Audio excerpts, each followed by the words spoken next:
বেগম খালেদা জিয়া আল্লাহ।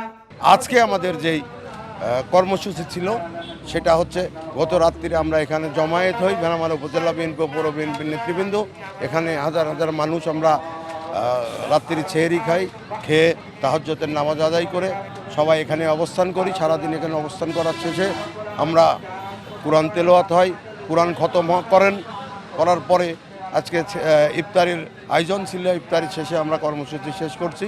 আমাদের যতদিন পর্যন্ত এই চূড়ান্ত মনোনয়ন সিদ্ধান্ত না হবে ততদিন পর্যন্ত এই ভেড়ামারা মিরপুরের মানুষ রাজপথে থাকবে অধ্যাপক শহীদুল ইসলামের জন্য। আমাদের ভেড়ামারার মানুষ আজকে হাজার হাজার মানুষ রোজা রেখেছে, নফল রোজা রেখেছে। কালকে শিওরে খেয়ে আর সারাদিন না খেয়ে এখানে সবাই আজকে রোজা রেখে মানে ইফতার করে আল্লাহর কাছে দোয়া চাচ্ছে।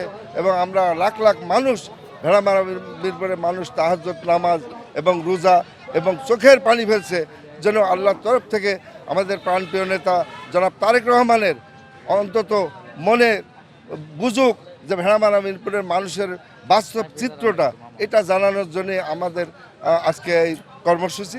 আমাদের গণতন্ত্রের যুবপুত্র জনাব তারেক রহমান মনোনয়ন বঞ্চিত করে অবশ্যই এই ভেড়ামারা মিরপুরের বিএনপির নেতাকর্মীদের হাতে এই ধানের শীষের সংসদ সদস্য আসবে না।